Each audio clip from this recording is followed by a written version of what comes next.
Okay, so we're here in the Jeep again. It's a nice blue, crispy March day, but as you can see, the snow is still around, piles of it. Seems like last year it was like that too. But I'll switch up here anyway, moving you around. But the meltdown is coming next week, which is a great thing. Warmer weather stays lighter now, later in the day, which is good. I still try to get out during the day to do a shift.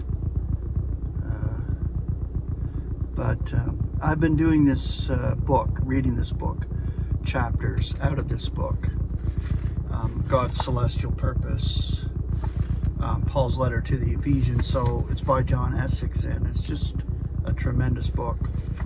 And I like to share it in between word studies, some of the chapters. Now, the last one I shared was on Ephesians chapter 6, concerning our panoply, which we take up, which is God's panoply, actually, his covering, that he graces us with in protecting us. And we rely on the living God, who is the Savior of all mankind, especially of believers.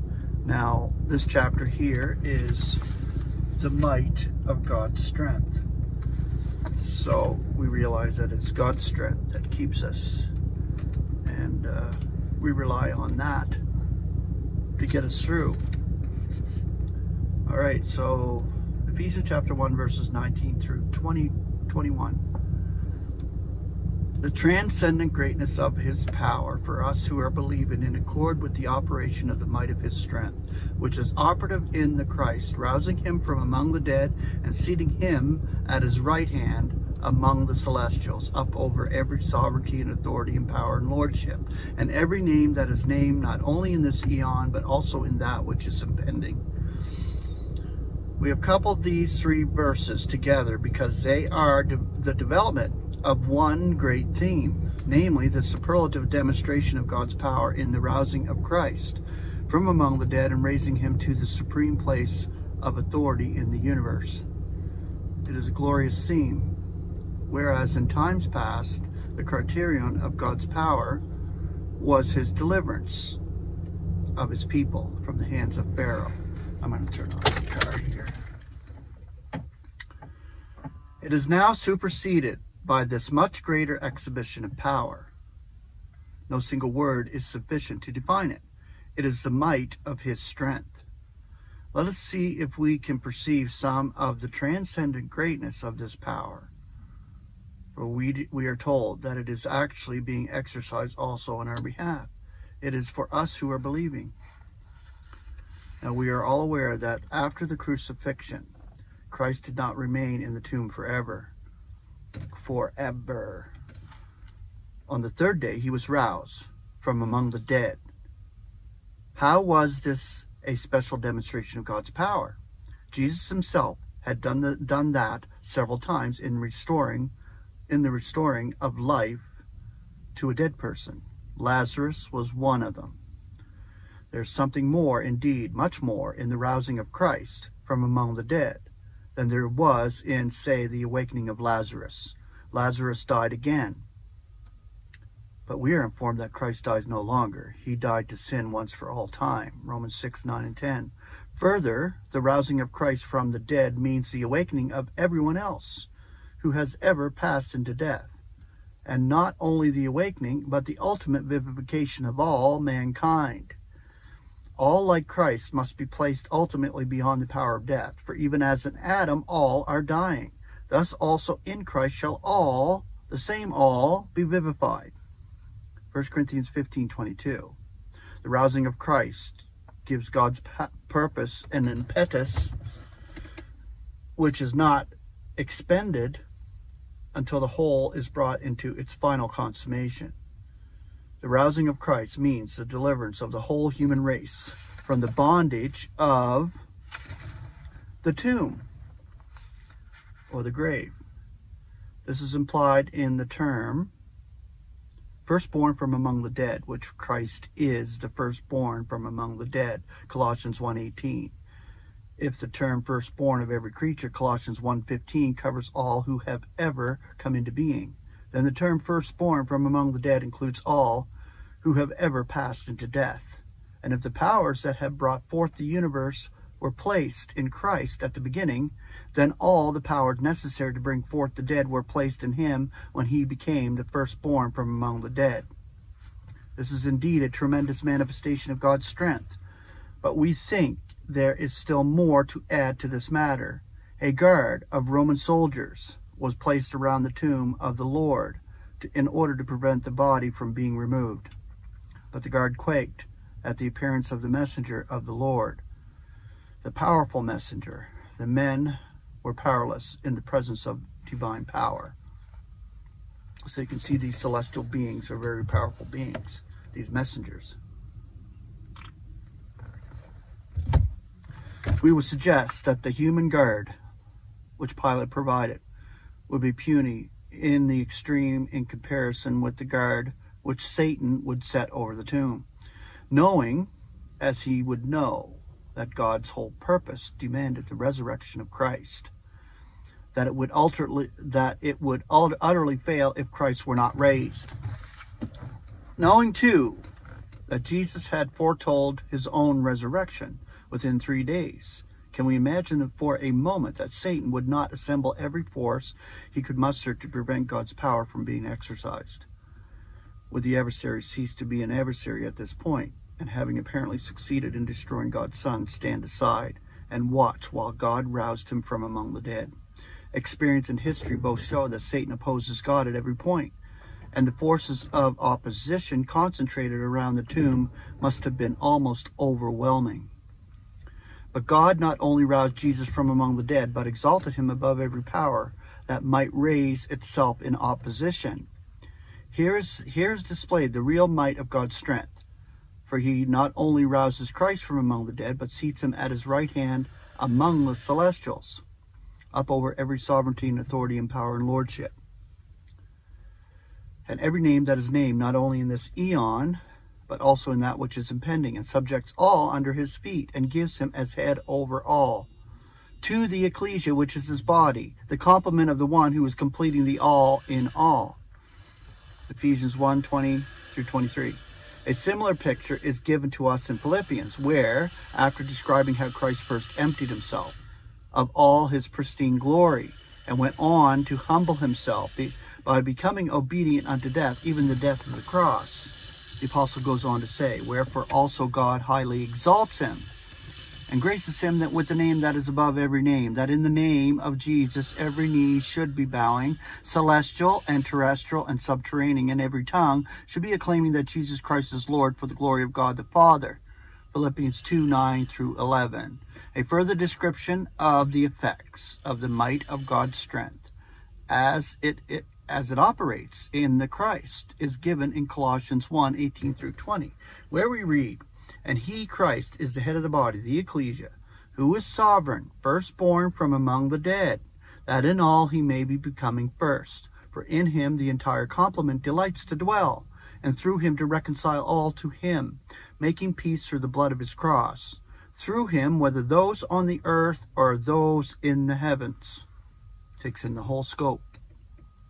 In the light of these later revelations in the prison epistles of Paul, the passage in 1 Corinthians 15:20-28 takes a new grandeur. For it shows us that the impetus given to God's purpose by the rousing of Christ from among the dead does not expend itself until all others are vivified in him, until all sovereignty and authority and power is brought to naught, until all enemies are placed under Christ's feet, until the last enemy, death itself, is abolished, until all in the universe is made subject to God's Son, until the Son himself has handed over all sovereign power to the Father, and God becomes all in all. What an impetus! The rousing of Christ from among the dead sets in motion a chain of happenings which carry on and do not stop until God's purpose is fully consummated. What a demonstration of power, the might of God's strength, which is operative in the Christ, rousing him from among the dead, was sufficient to exalt him to the highest pinnacle in the universe, thus ensuring that all his enemies would be made subject to him, and every opposing power would be made subordinate to him, and that God's purpose would be fulfilled in him in all its grandeur. So great and so glorious and so stupendous is the might of God's strength. Yet marvel of marvels, a wonder of wonders, the power that is operating in us, in and for us today, is in accord with the same might of God's strength. Can we perceive and can we grasp the transcendent greatness of his power for us who are believing? Romans 8:11, Paul writes, "Now if the spirit of him who rouses Jesus from among the dead is making its home in you, he who rouses Christ Jesus from among the dead also will be vivifying your mortal bodies, because of his spirit making its home in you." In Philippians 2:13, the apostle amplifies this statement by saying, "It is God who is operating in you to will as well as to work for the sake of his delight." In the view of this closeness of the deity, whose spirit is both dwelling and operating in us to do his will, is there anything strange in the fact that it is with fear and trembling that we should be carrying our own salvation into effect? We firmly believe that this indwelling Spirit of God enables us to do things that delight him, things that we could not possibly do of ourselves because of the infirmities of the flesh. Vivification is the goal to which each of us will eventually attain. But believers in Christ may enjoy a measure of vivification now. See? So the working is already taken place to vivify us. We are already being vivified. Slow process, but it's taking place. The ones who are alive to the presence of the Lord will be fully vivified as they are living. Amazing stuff. God's Spirit can even now vivify our mortal bodies, so they can produce fruit pleasing to him. The fruit of the Spirit, a composite fruit with 9 ingredients, is clearly defined in Galatians 5:22 and 23. If we are exercising love, joy, peace, patience, kindness, goodness, faithfulness, meekness, and self-control, we are clearly walking according to the Spirit and are crucifying the flesh with its passions and lusts. And how do we do that? We ignore the flesh and we focus on things above, and this is how we do it. We do that in a practice, our daily practice, walk in the Lord. That's what we're doing. This is a sense in which we have already been roused together with Christ. This is brought out in some detail in Romans 1 through 11, a passage which leads into a culminating thought. Thus you also be reckoning yourselves to be dead indeed to sin, yet living to God in Christ Jesus our Lord. Further, in 2 Corinthians 5:16 through 18, we are introduced into an additional thought. So that if anyone is in Christ, there is a new creation. The primitive passed by, lo, there has come new. Yet all is of God. God's power is already operating in us, not only in the creative process, which brings about the new in place of the old. So it's a process, as I said, but also in directing of the new ministry of conciliation which follows. For when we speak as ambassadors of Christ, it is as if God is entreating through us. Our message is then empowered by his Spirit and redounds to his glory. What a thrill this should give us. Our position and status are most beautifully summarized for us in Colossians 3:1 through 4. If then we were aroused together with Christ, be seeking that which is above, where Christ is, sitting at the right hand of God. Be disposed to that which is above, not to that on the earth, for you died, and your life is hid together with Christ in God. Whenever Christ our life should be made manifest, then you also shall be manifested together with him in glory. So much then for God's Spirit operating in us. What are we to say about it operating for us? Paul's letter to the Ephesians adds luster in many ways to his earlier letters to the Romans, and nowhere more than in the passage under notice, in view of the transcendent greatness of God's power for us who are believing. What are we to say about Romans 8:28 through 30, where the first usage of the term God is regrettably omitted from the King James Version? Now, we are aware that God is working all together for the good of those who are loving God, who are called according to the purpose, that whom he foreknew, he designates beforehand also to be conformed to the image of his Son, for him to be firstborn among many brethren. Now, whom he designates beforehand, these he calls also, and whom he calls, these he justifies also. Now, whom he justifies, these he glorifies also. Tremendous, tremendous stuff. All through this operation, the might of God's strength is employed, not only in ensuring our present well-being in a spiritual sense, but also in guaranteeing each of the stages of our path to future glorification. Well may the apostle ask, what then shall we declare to these things? If God is for us, who is against us? Surely he who spares not his own Son, but gives him up for us all, how shall he not, together with him, also be graciously granting us all? Romans 8:31 and 32. If God is for us, can we not see how the scripture in Ephesians magnifies this thought in Romans? If God with all the might of his strength is for us, who is against us? His power knows no limits.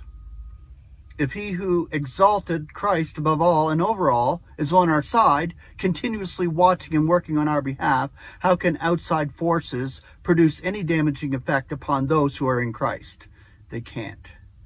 They may vex us temporarily, possibly wound us, and even kill us, but they cannot separate us from the love of God in Christ Jesus our Lord. Let us then perceive the transcendent greatness of God's power for us who are believing. Though at present it is not being demonstrated in us to the same degree as it was in Christ, when God roused him from among the dead and exalted him over all, it is in accord with this. The potential contained in the phrase, the might of his strength, is ever available to be used on our behalf when required. Having perceived the greatness of this power, let us then learn to rely upon it, and draw upon it in our daily walk through life. Beautiful stuff. Okay.